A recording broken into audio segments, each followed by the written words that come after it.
Haleluya. Mahali kokote unakotufuatilia sasa,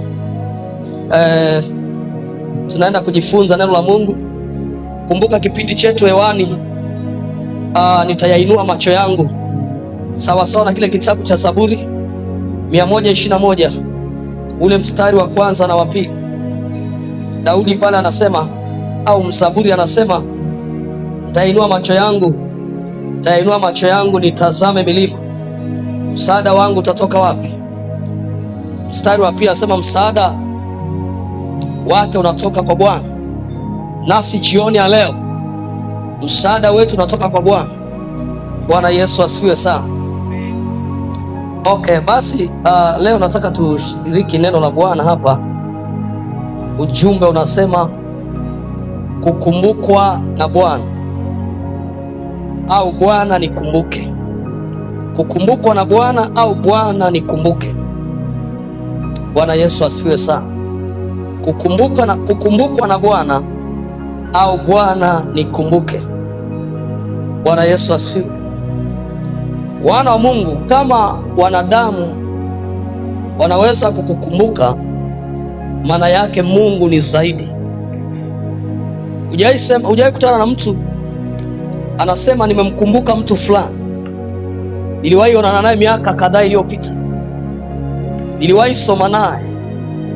Utashangaa siku hiyo tu ameamka anasema isi nimemkumbuka mtu fulani, jina lake anaitwa fulani, nilisoma naye, au niliwahi onana miaka iliyopita akanisaidia, nilikuwa na shida fulani akanisaidia, nimemkumbuka. Kumbe kama wanadamu wana tabia ya kukumbuka wanadamu wenzao, wana tabia ya kukumbuka rafiki zao. Amen. Mungu pia ni zaidi, huwa anawakumbuka watoto wake. Haleluya. Amen. Haleluya. Amen. Tukumbuke sisi tumetokana na Mungu. Sisi tumetokana na Mungu. Kwa hiyo kama tumetokana na Mungu, tusije tukasahau kana kwamba eti Mungu ametusahau, tukaanza kufikiri kwamba Mungu anikumbuki. Sio kaanza kusema Mungu amenisahau.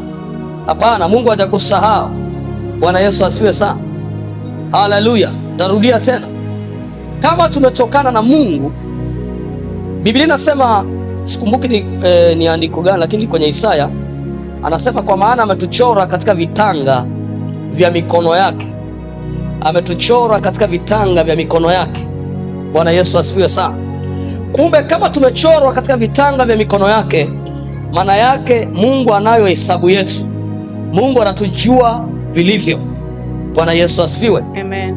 Nataka kuongea na mtu mahali tu ambaye yamkini uko sehemu fulani, uko na changamoto fulani, kuna namna fulani unapita kwenye jambo fulani, na umefika mahala fulani unaona kana kwamba Mungu amekusahau. Mungu atusaidie sana. Unaona kana kwamba Mungu amefanyaje? Amekusahau. Unaona kana kwamba Mungu amekusahau.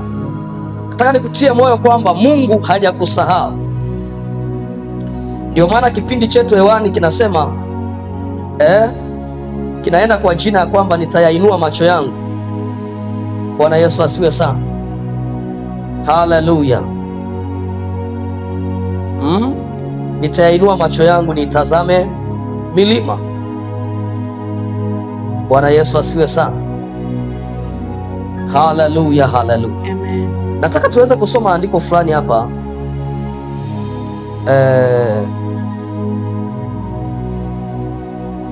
Kuna andiko moja hapa kwenye kitabu cha Isaya.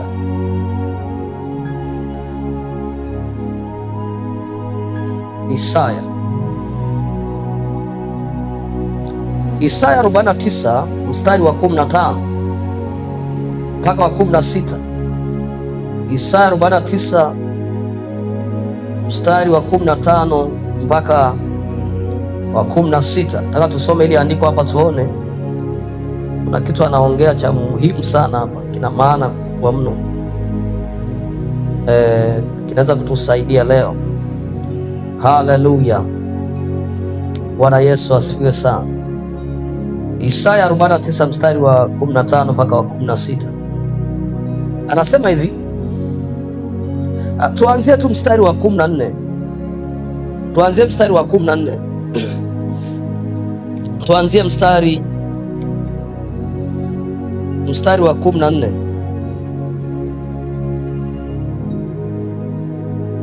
Okay, naomba tuanzie mstari wa 13. Tuanzie mstari wa 13 tupate picha nzuri hapa. Anasema, imbeni enyi mbingu, furahini enchi, furahi enchi, pazeni sauti ya kuimba enyi milima, kwa kuwa Bwana amewafariji watu wake, naye atawahurumia watu wake walioteswa. Mstari wa 14, bali Sayuni alisema, Jehova ameniacha, Bwana amenisahau. Bali Sayuni alisema, Jehova ameniacha, Bwana amenisahau. Mungu atusaidie sana. Haleluya. Mstari wa 15 anasema, je, mwanamke aweza kumsahau mtoto wake anyonyaye? Je, mwanamke aweza kumsahau mtoto wake anyonyaye, hata asimhurumie mwana wa tumbo lake? Naam, hawa waweza kusahau, lakini mimi sitakusahau wewe. Bwana Yesu asifiwe sana. Amen. Bwana Yesu asifiwe sana. Amen. Okay, nimepata na pale kwenye kile kipengele alichokuwa anasema, tazama amekuchora katika vitanga. Nafikiri ni huo mstari wa 16. Anasema, tazama nimekuchora katika vitanga vya mikono yangu, kuta zako ziko mbele zangu daima. Bwana Yesu asifiwe sana. Tunaona hapa Biblia inasema, inatuonyesha kwamba mwanamke anaweza kumsahau nani? Mwanamke anaweza kumsahau nani? Mtoto. Bwana Yesu asifiwe sana. Mtoto wake wa kumzaa anaweza akamsahau, lakini Mungu hawezi kumsahau mtoto wake. Haleluya. Amen. Mungu hawezi kutusahau watoto wake. Haleluya. Amen. Kwa nini? Anasema ametuchora katika vitanga vya mikono yake. Ametuchora katika vitanga vya mikono yake. Maana yake anatuonyesha namna ambavyo tuko karibu naye. Unajua, unaweza ukazaa mtoto akawa mkubwa, akaondoka akajitenga na wewe, amkini akaenda kukaa sehemu nyingine, asiwe kwenye vitanga vya mikono. Sasa sisi kila wakati wana wa Mungu tumechorwa kwenye vitanga vya mikono ya Mungu. Maana yake namna gani tupo karibu na Mungu? Amen. Namna gani tupo karibu na Mungu? Amen. Mungu atusaidie sana. Amen. Namna gani tupo karibu na Mungu? Unajua, mikono ni kitu ambacho kipo karibu.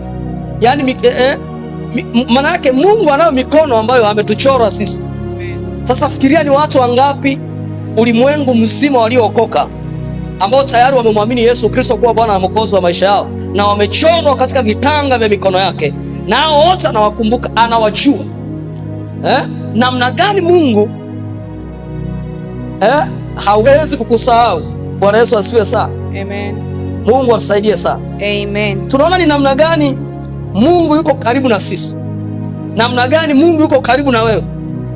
Haijalishi uko kwenye situation gani. Haleluya. Amen. Upo kwenye hali gani, upo kwenye changamoto gani, lakini anasema nimekuchora, tazama nimekuchora katika vitanga vya mikono yangu, kuta zako ziko mbele zangu daima. Bwana Yesu asifiwe sana. Kwa maana hiyo Mungu anatutazama kila wakati, Mungu anatufuatilia kila wakati, Mungu anatuona kila wakati. Bwana Yesu asifiwe sana. Amen. Haleluya. Kwa maana hiyo kama Mungu yuko karibu na wewe, amekuchora katika vitanga vya mikono yake, jioni ya leo Bwana amekukumbuka katika jina la Yesu. Amen. Jioni ya leo Mungu amekukumbuka katika jina la Yesu. Amen. Bwana Yesu asifiwe sana. Amen. Haleluya. Amen. Kumbuka ujumbe wetu unasema kukumbukwa na Bwana, au Bwana nikumbuke jioni ya leo. Amen. Haleluya. Amen. Bwana nikumbuke jioni ya leo. Amen. Nitaenda tu haraka nikisoma kile kitabu cha Zaburi sura ya 106 mstari wa 4. Zaburi 106 mstari wa 4. Kuna kitu hapo anasema kizuri sana hapo. Zaburi 106 mstari wa 4 anasema hivi, anasema e Bwana, unikumbuke mimi kwa kibali ulionayo kwa watu wako, unijilie kwa wokovu wako. E Bwana, unikumbuke mimi kwa kibali ulionayo kwa watu wako, unijilie kwa wokovu wako. Kumbe Mungu ana kibali kwa watu wake. Amen. Mungu hazuiliki kwa watu wake. Amen. Hakuna anaweza kumzuia. Bwana Yesu asifiwe sana. Amen. Najifunza kitu kikubwa sana. Kumbe kama haujawa mwana wa Mungu, bado Mungu atakuwa na kizuizi cha kuja kwako. Amen. Mungu asaidie sana. Amen. Bado atakuwa hana namna ya kuja kukusaidia kwa sababu haujawa mtoto wake, haujawa mwana. Lakini Biblia inatuambia hapa kwamba Mungu ana kibali kwa watoto wake, kwa wale wote ambao maisha yao wamekubali kutawaliwa na Kristo. Bwana Yesu asifiwe sana. Amen. Kuna mahali fulani Yesu akasema kwenye kile kitabu cha Yohana, anasema mimi ndimi njia, kweli na uzima, mtu haji kwa Baba isipokuwa kwa mimi. Haleluya. Amen. Kwa maana hiyo, kama huyu mtu tayari amempa Yesu maisha yake, amemwamini Yesu Kristo kuwa Bwana na Mwokozi wa maisha yake, tayari Mungu ana kibali cha kumsaidia huyu mtu, ana kibali cha kumkumbuka huyu mtu. Hata anapoita maana yake tayari Mungu ataona, kumbe okay, kuna mwanangu ananiita. Haleluya. Amen. Haleluya. Amen. Haleluya. Amen. Ataona kwamba kuna mwanangu ananiita. Mungu atusaidie sana. Amen. Na atakapo anasema niite nami nitakuitikia. Maana yake anayeweza kumuita akamuitikia ni yule mtu ambaye tayari maisha yake amekubali kuyatoa, kutawaliwa na Bwana Yesu. Amen. Amemkubali Yesu Kristo kuwa Bwana na Mwokozi wa maisha yake. Unajua kuna tofauti ya watu wa Mungu na wana wa Mungu. Kuna tofauti ya watu wa Mungu na wana wa Mungu.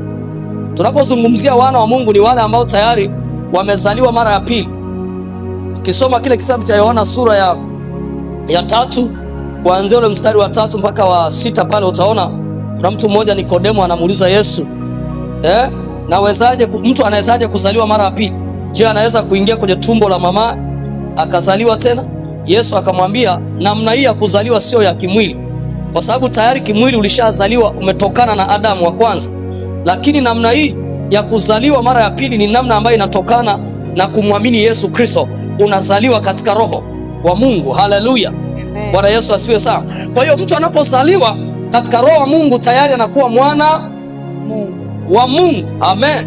Amen. Anafanyika kiumbe kipya kwa roho wa Mungu, anakuwa mwana wa Mungu. Na anapokuwa mwana wa Mungu tayari mbingu zinamtambua sasa, na mbingu zinaanza kuwajibika kwa maana ya kuweza kumhudumia huyo mtu, kwa maana ya kuanza kumtunza huyo mtu, kwa maana ya kuanza kumpigania huyo mtu, kwa maana ya kuanza kumtetea huyo mtu, kwa maana ya kuanza hata anapoita Baba yangu wa mbinguni, anaitika, kwa sababu tayari huyu mtu amegeuzwa kuwa kiumbe kipya, amefanyika kuwa kiumbe kipya, amezaliwa katika roho wa Mungu, amekuwa mwana wa Mungu. Sasa ndio maana tunaona hapa kwenye kitabu cha Zaburi anasema unikumbuke, kwa maana wewe Mungu una kibali kwa watu wako, una kibali kwa watoto wako. Kumbe Mungu huwa haendi tu kila mahali kwenda kuachilia msaada. Mungu atusaidie sana. Huwa haendi tu kila mahali kwenda kuingilia kesi za watu. Huwa haendi tu kila mahali kwamba anaenda kumuinua mtu, anaenda kumsaidia mtu. Ni pale ambapo huyu mtu amekubali kufanyika kuwa mtoto wa Mungu. Anasema kwenye kile kitabu cha Yohana sura ya 1 mstari wa 12 anasema bali wote waliomwamini aliwapa uweza, bali wote waliompokea aliwapa uweza wa kufanyika watoto wa Mungu, ndio hao waliaminio jina la Yesu. Haleluya. Haleluya. Kwa hiyo tumeanza kuona hapa namna ya kukumbukwa na Bwana ni pale ambapo wana wa Mungu lazima na sisi tukubali kuwa wana wa Mungu, tukubali kumpokea Yesu Kristo, tukubali kuamini ya kwamba Yesu Kristo aliteswa, akafa, akafufuka kwa ajili ya dhambi zetu. Tufanyike sasa, fanyika kiumbe kipya, uzaliwe mara ya pili. Hata unapoanza kuomba maombi yako Mungu anayasikia, kwa sababu kuna mahali Biblia inasema Mungu asikilizagi Kuna kusikia na kusikiliza. Amen. Kuna kusikia. Kusikia unaweza kama umesikia lakini haujasikia. Yaani kusikiliza ni kwenda sasa kutendea kazi ulichosikiliza. Haleluya. Unaweza kama unapita sehemu fulani unasikia tu kuna makelele yanaendelea, lakini haujajiwekea msisitizo kwamba hebu ngoja nisikilize nini kinachoendelea. Mungu asaidie sana. Haleluya. Kwa hiyo tunapozungumzia habari ya kukumbukwa na Bwana, tumeona jambo muhimu sana kwa habari ya mtu kufanyika kuwa mwana wa Mungu, namna ambavyo mbingu zinaanza kukutazama, mbingu zinaanza kukusikiliza na kukuhudumia. Bwana Yesu asifiwe sana. Amen. Haleluya. Amen. Kwa sababu anaposema niite nami nitakuitikia kwenye ile Yeremia 33:3, maana yake ni mambo yanayohusisha uwana, ni vitu vinavyohusisha uwana. Bwana Yesu asifiwe sana. Amen. Sidhani kama mimi hapa kila mtu ninayemuona barabarani labda ni mtu wa makamo nitaanza kumwambia wewe ni baba yangu mzazi. Nafikiri hata huyo mtu mwenyewe atakataa, kwa sababu mimi sio DNA yake, mimi sina vinasaba vya kwake. Mungu atusaidie sana. Amen. Haleluya. Amen. Kwa hiyo mwana wa Mungu unapokuwa umemwamini Yesu Kristo, tayari umejiingiza kwenye namna kwenye familia ya Mungu, na maisha yako sasa unaanza kutambulika. Unaanza kuwa na utambulisho wa mwana wa Mungu, ambaye hata unapomwambia Bwana nikumbuke, anakukumbuka kwa sababu ana kibali cha kuja kukusaidia. Bwana Yesu asifiwe sana. Anasema Bwana unikumbuke mimi kwa kibali ulionayo kwa watu wako. Kumbe Mungu ana watu wake. Kwa kibali ulionayo kwa watu wako. Haleluya. Kwa kibali ulionayo kwa watu wako. Bwana Yesu asifiwe sana. Haleluya. Amen. Unajua kuna mahali fulani, mfano kuna watu ambao wanaishi nje ya Tanzania. Mfano kwenye hizo nchi walizopo kuna kitu kinaitwa ubalozi. Mfano akipatwa na changamoto yote kule walipo, kama kuna ubalozi wa Tanzania huko, maana yake wanaanza kutafuta mahala pa ubalozi wao kupata msaada. Bwana Yesu asifiwe. Na ule ubalozi hautawakana hata kama wamepatwa na changamoto fulani, hautawakana kwa sababu ni watu wao. Amen. Wataenda pale watatoa msaada kwa sababu ni watu wao. Bwana Yesu asifiwe sana. Amen. Sasa kumbe Mungu ana watu wake ambao anaweza akawakumbuka na akawapa, akawasaidia, akawainua tena, akaachilia msaada tena. Ndio maana hapa anasema Bwana unikumbuke mimi kwa kibali ulionayo kwa watu wako, unijilie kwa wokovu wako. Kumbe Mungu anapomkumbuka mtu wake, hamkumbuki tu akamwacha. Hasemi tu nimekukumbuka ikaishia pale. Huwa anaachilia wokovu. Wokovu maana yake ni kutolewa mahala fulani ambako ulikuwa uangamie. Kuna jaribu fulani labda limekupata, kuna changamoto fulani imekujia, yamkini kuna namna fulani unapita kwenye pito fulani. Unapomuita huyu Mungu, kwa sababu tayari wewe ni mtoto wake, wewe ni mwana wa Mungu, anakukumbuka. Na akikukumbuka anasema pale kwenye kile kitabu cha Zaburi 107 mstari wa 19 mpaka 20, anasema wakamlilia Bwana katika shida zao, hulituma neno. Kwa hiyo moja ya jambo ambalo Mungu akimkumbuka mtoto wake, huwa hamkumbuki tu akaishia hapo, analituma neno. Na Mungu amelituma neno jioni ya leo katika jina la Yesu. Amen. Bwana amekukumbuka, na kwa kuwa amekukumbuka amelituma neno lake. Amen. Akusogeze hatua fulani. Amen. Akupeleke hatua fulani ya baraka. Amen. Akupeleke hatua fulani, akuinue kwenye ngazi fulani katika jina la Yesu Kristo. Haleluya, haleluya. Amen. Tumeona hapa Mungu anapomkumbuka mtu hamwachi hivyo hivyo. Bwana Yesu asifiwe. Nilisema mwanzo kwamba unajua sisi wanadamu unaweza ukasema umemkumbuka mtu, lakini ukaishia kumkumbuka tu, usimtafute. Au hata ukimtafuta zaidi sana utamuuliza tu unaendeleaje bwana? Nimeamka tu leo nimekukumbuka, ikaishia pale. Mungu asaidie sana. Yamkini huyo mtu anaweza kukueleza kabisa, bwana naona ni Mungu amekutumia, umenikumbuka kabisa bwana, ni Mungu, nina changamoto fulani nisaidie. Kwamba bwana ni kweli, lakini sina. Sasa tumeona hapa Mungu anapomkumbuka mtoto wake hawezi akamwacha kama alivyokuwa. Anaachilia ukombozi. Anaachilia wokovu. Haleluya, haleluya. Bwana Yesu asifiwe. Mwana wa Mungu, nikwambie siri moja. Unaweza ikawa kweli umeokoka, umeshamwamini Yesu Kristo kuwa Bwana na Mwokozi wa maisha yako, haimaanishi umeshafika kwenye level zote za mafanikio. Kila nyakati, kila hatua tunahitaji kukumbukwa na Bwana. Amen. Bwana Yesu asifiwe. Kila hatua tunahitaji kukumbukwa na Bwana. Kuna ngazi fulani unahitaji kumwambia Bwana, nataka kusogea hatua fulani. Bwana, neema yako, msaada wako, mkono wako unionekanie. Haleluya. Nataka kwenda viwango fulani. Kuna wakati mtu anaweza kaa anatafuta kazi, labda si kana kwamba hajaokoka, ameokoka kabisa, anajaribu kutumia watu, amepata connection mbalimbali za watu, lakini bado unaona hicho kitu hakijakaa sawa sawa. Maana yake hapo kuna namna ambayo unapaswa kwenda mbele za Bwana, kumwambia Bwana nikumbuke, kumwambia Bwana nifanikishe, kumwambia Bwana nisogeze hatua fulani kwenda hatua fulani. Bwana Yesu asifiwe sana. Amen. Kalabasakatalaba. Mungu anapotukumbuka anaachilia msaada, anaachilia wokovu. Haleluya. Amen. Wokovu maana yake ni, unajua kuna wakati unaweza ukawa kwenye changamoto ukashirikisha ndugu, wale ndugu nao wakaishia kukufariji tu, wasikutoe kwenye hiyo changamoto. Lakini pale ambapo unamwambia Bwana nikumbuke, na Bwana anapokukumbuka huwa anaachilia msaada. Haleluya.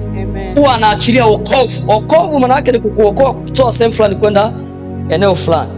Bwana Yesu atusaidie sana. Amen. Naomba tusonge mbele tuone namna ambavyo Mungu anapowakumbuka watu huwa hawaachi hivyo hivyo.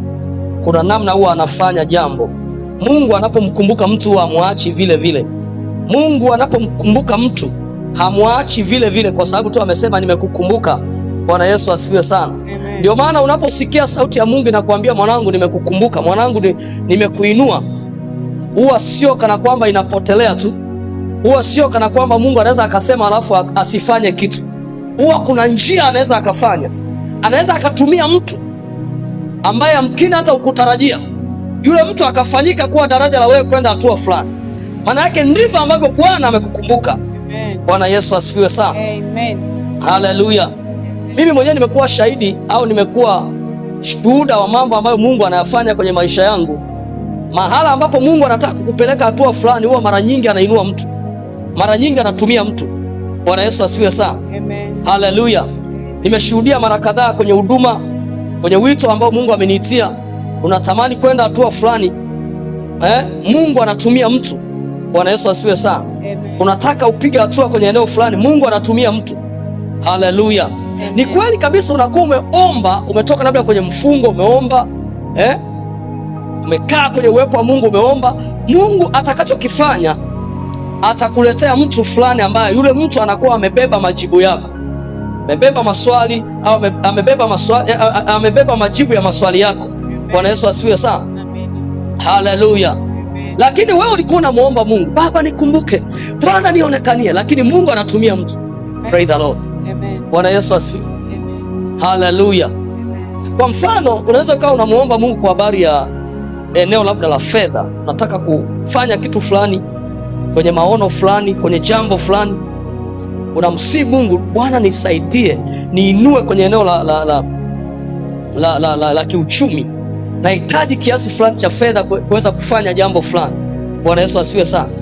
Kiukweli mwana wa Mungu, moja ya jambo ambalo Mungu atalifanya, anaweza akainua mtu ambaye labda atakuwa sababu ya wewe kukuconnect mahala fulani ambapo yamkini unaweza ukafanya kazi fulani ukapata hiyo fedha ambayo ulikuwa unaomba mbele za Mungu. Bwana Yesu asifiwe sana. Unaweza kushangaa kuna mtu anakuambia Bwana kuna kazi sehemu fulani.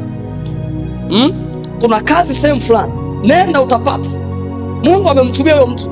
Bwana Yesu asifiwe sana. Kwa hiyo baada ya huyo mtu kutumiwa, unashangaa yeye ametumiwa kukuelekeza mahala pale utakapotii ukaenda, unashangaa unapata kile ambacho ulikuwa unamuomba Mungu. Haleluya, haleluya. Naomba tusome kitabu cha Mwanzo ile sura ya 30 mstari wa 22 mpaka 23. Mwanzo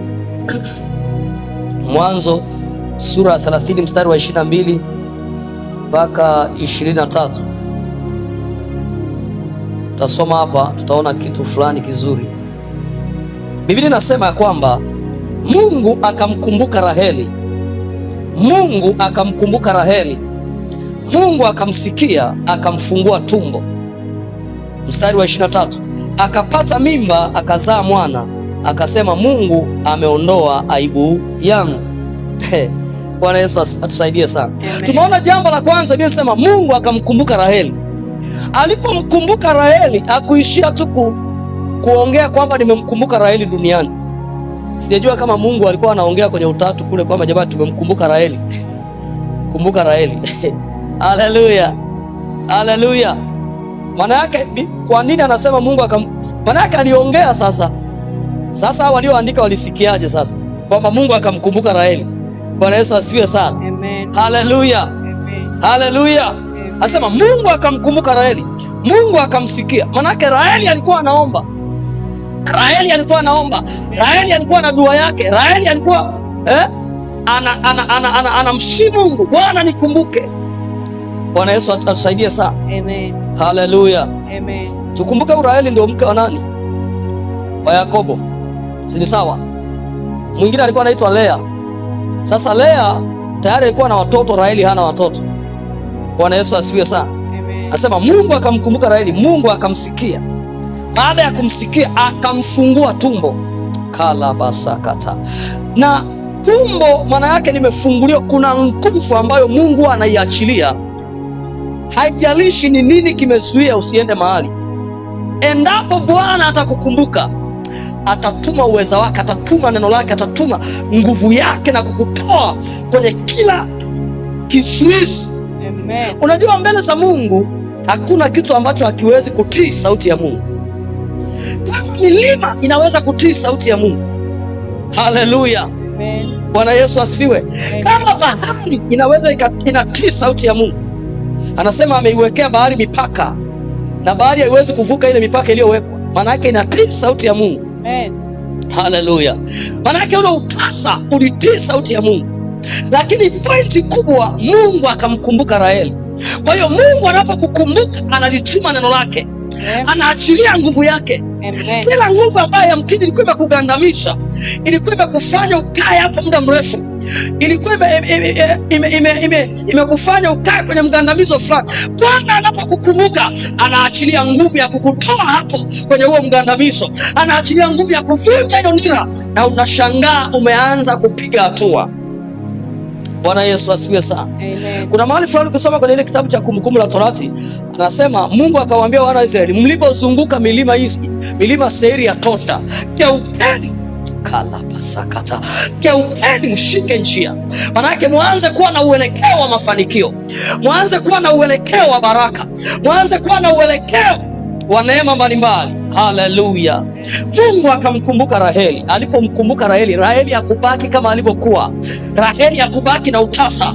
Raheli hakubaki na utasa. Raheli hakubaki na huzuni baada ya Bwana kumkumbuka. Haleluya. Mungu amekukumbuka jioni ya leo. Hautabaki na hiyo huzuni yako tena. Hautabaki na hizo fedheha tena. Hautabaki na hiyo aibu. Raheli alipokumbukwa na Mungu, Biblia sema akabeba mimba. Manake tumbo lile ambalo mwanzo lilikuwa haliwezi kubeba mimba, lilikuwa haliwezi kuconceive, lakini raundi kwa sababu Bwana amemkumbuka Raheli na ameyatuma nguvu yake, ameachilia uweza wake, tumbo lile limeponywa, tumbo lile limeuishwa, linaweza kubeba mimba. Biashara hiyo ambayo unaona ni kana kwamba haiwezi kukulipa, Bwana amekukumbuka jioni ya leo, hiyo biashara inaanza kustawi. Hiyo familia inaanza kuwa na amani kwa sababu Bwana amekukumbuka. Ninaona leo Bwana limekujia kwenye mji wako, kwenye nyumba yako, kwenye biashara yako. Ninaona mkono wa Bwana ukikufadhili. Ninaona hiyo aibu ikiondoka. Ninaona hiyo huzuni ikitoweka. Shana makapaya. Haleluya. Amen. Haleluya. Amen. Mungu akimkumbuka mtu, Mungu akimkumbuka mtu huwa anafanya jambo. Mungu akimkumbuka mtu huwa anafanya jambo. Mungu akimkumbuka mtu anafanya jambo. Kalabasakata. Naona yuko mtu amekumbukwa hii Januari kabla haijaisha. Bwana amekukumbuka katika jina la Yesu. Haleluya. Amen. Shana na nama.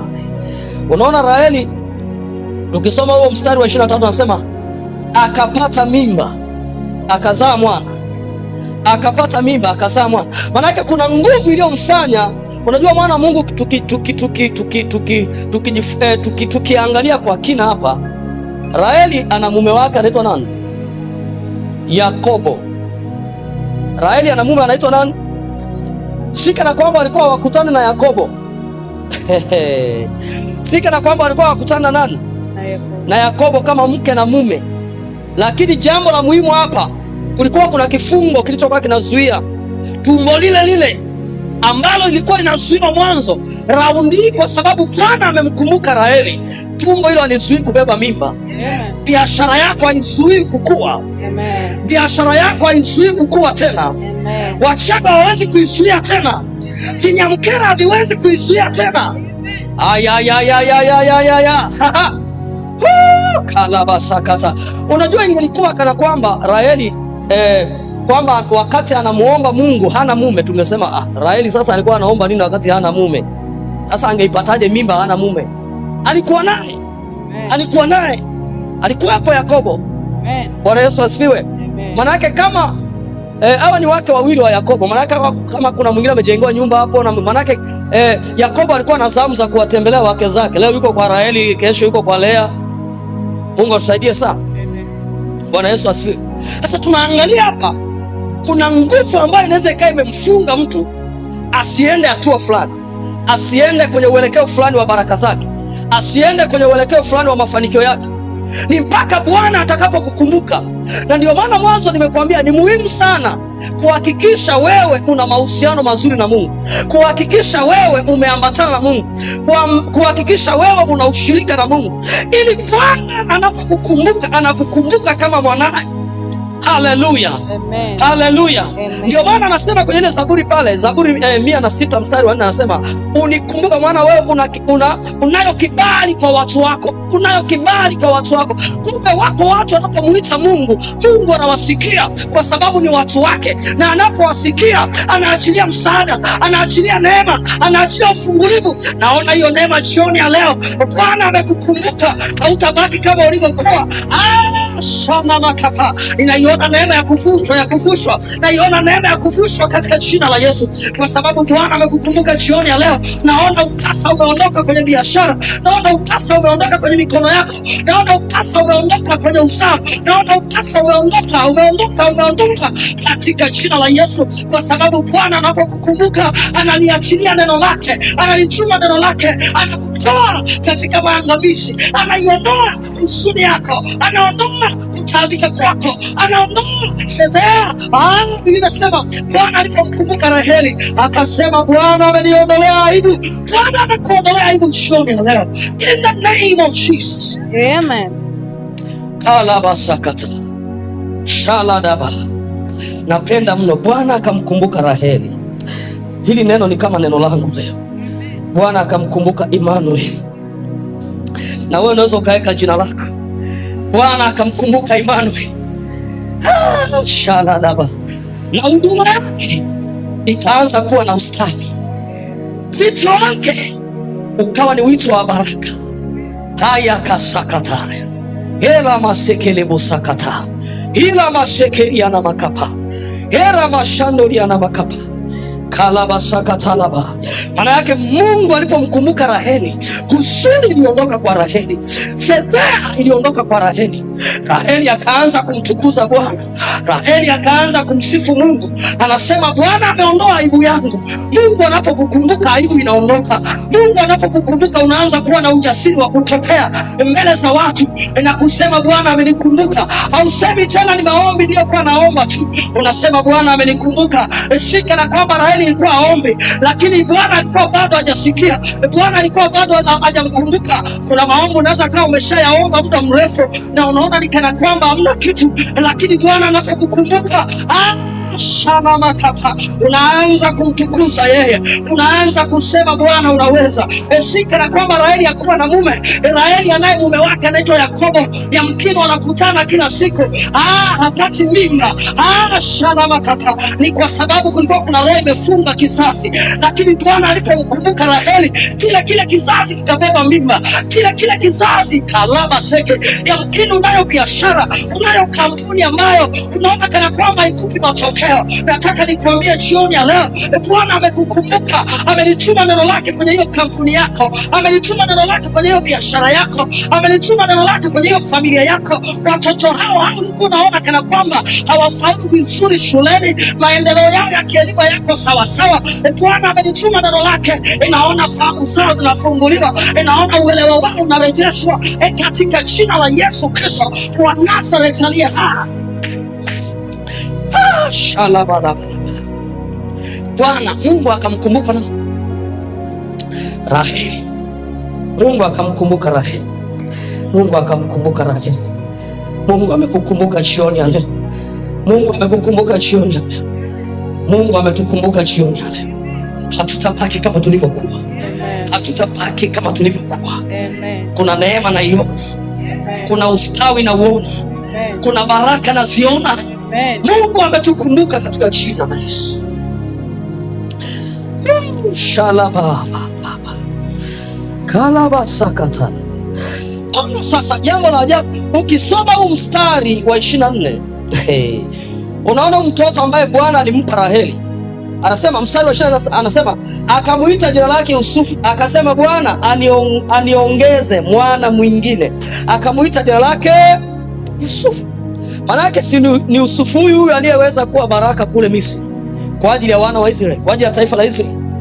Kuna kitu Mungu anaweza akakupa, kuna jambo Mungu anaweza kukukumbuka likawa baraka kwenye taifa, likawa baraka kwenye ukoo. Amen. Haleluya. Na jambo lolote ambalo Bwana ameonyesha mkono wake akaligusa, huo sio la kawaida.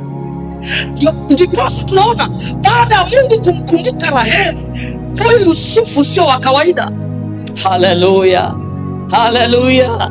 Haleluya. Aya.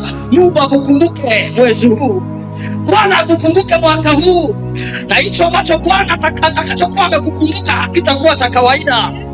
Hiyo biashara haitakuwa ya kawaida. Huo uchumi wako utakuwa wa kawaida.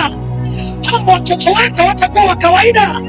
Hiyo kampuni haitakuwa ya kawaida, kwa sababu kuna mguso wa kiungu, kwa sababu kuna neema ya kiungu, kwa sababu kuna mkono wa Bwana umeachiliwa hapo, kwa sababu kuna mguso wa kiungu umeachiliwa hapo. Kalabasakatai rema shanda la bagatia lebo sakatia haya kasakata.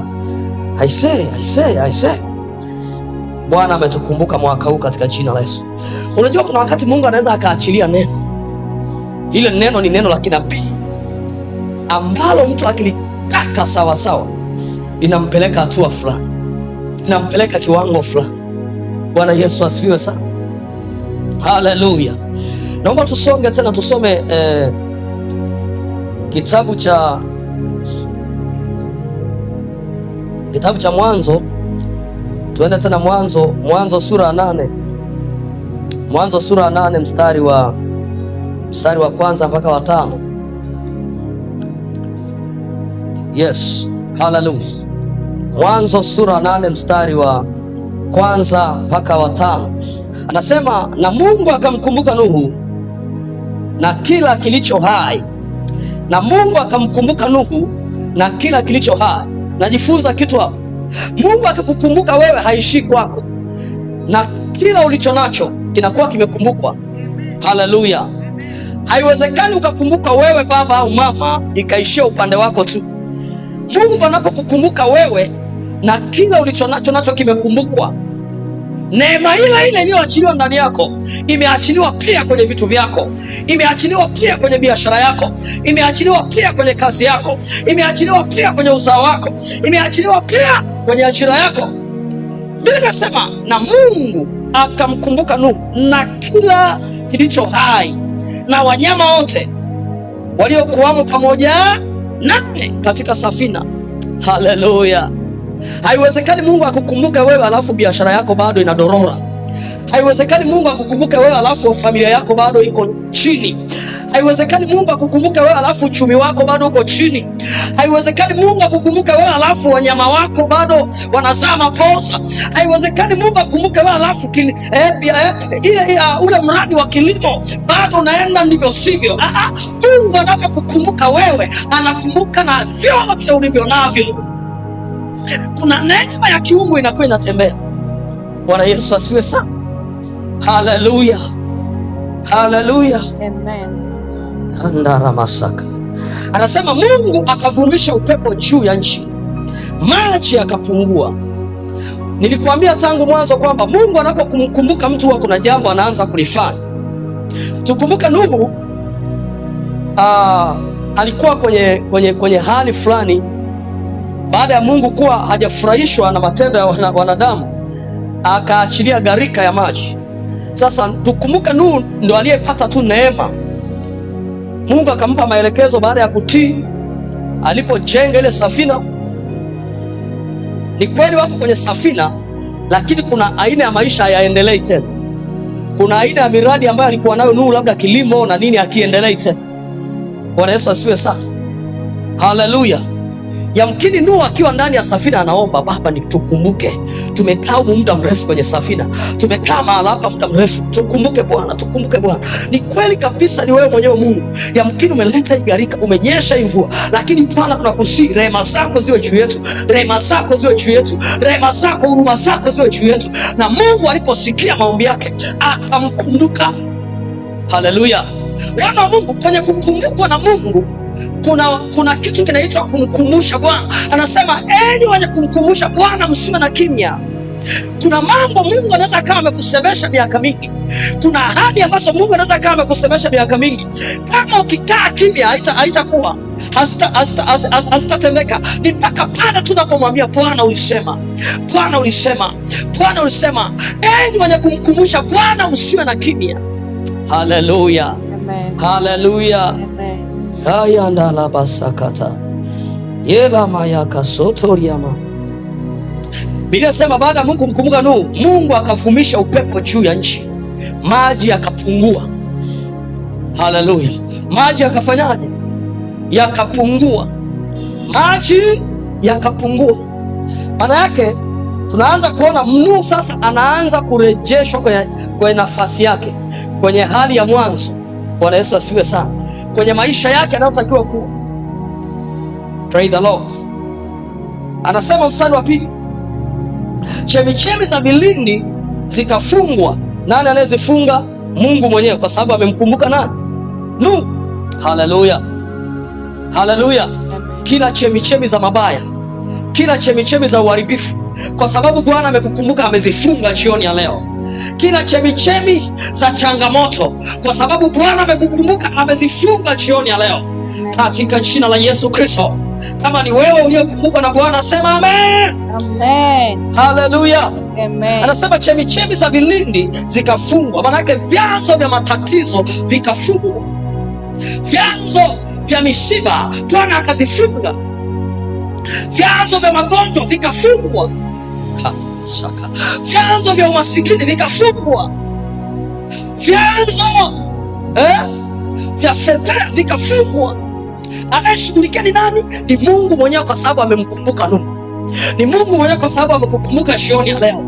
Ni Mungu mwenyewe anashughulika, kwa sababu amekukumbuka jioni ya leo. Kalabasakataya aya nuru ya masaka. Anasema hivi, pia na madirisha ya mbinguni, pia na madirisha ya mbinguni, mvua kutoka mbinguni ikazuiliwa. Bwana Yesu asifiwe. Kilichokuwa kinasababisha dhoruba, matatizo, fedheha, huzuni, uchungu, kwa sababu Bwana amekukumbuka, yeye mwenyewe anashughulikia, yeye mwenyewe anakomesha vita. Anasema kwenye kile kitabu cha Zaburi 46 mstari wa 9, anasema avikomesha vita hata mwisho wa dunia, avunjavunja uta. Haleluya. Bwana Yesu asifiwe sana. Mungu anapokukumbuka aseme tu nimemkumbuka Emmanuel inaishia hapo. Huwa kuna jambo anafanya. Bwana akafanye jambo jioni ya leo kwenye maisha yako. Bwana akafanye jambo leo kwenye maisha yako katika jina la Yesu. Maana amekukumbuka. Bwana ameikumbuka ndoa yako. Bwana amekumbuka familia yako. Bwana amekumbuka uchumi wako. Bwana amekumbuka huduma yako. Bwana amekumbuka familia yako. Bwana amekumbuka uzao wako. Kuna jambo analifanya jioni ya leo. Anakomesha vita katika jina la Yesu. Anaondoa dhoruba katika jina la Yesu. Anaondoa kila fedheha. Anaondoa kila aibu. In the name of Jesus Christ. Hallelujah. Bwana Yesu asifiwe sana. Anasema mstari wa 3, maji yakadumu kuondoka katika nchi, na mwisho wa siku 150 maji yakapunguka. Mstari wa 4 anasema mwezi wa 7 siku ya 17 ya mwezi, safina ikatua juu ya milima ya Ararat. Mstari wa 5. Bwana Yesu asifiwe sana. Maji yakapunguka, kupunguka hata mwezi wa 10. Mwezi huo wa 10 siku ya kwanza ya mwezi, vilele vya milima vikaonekana. Unajua, kumbuka kazi ya maji ni kufunika vitu. Ndio maana ukija kufuatilia kuna kitu kinaitwa roho za maji. Unajua kazi ya roho za maji huwa ni kumsonga mtu, kumzonga, kushambulia. Sasa Mungu alichokomesha, alikomesha roho za maji zikaondoka kwenye maisha ya Nuhu. Bwana Yesu asifiwe sana.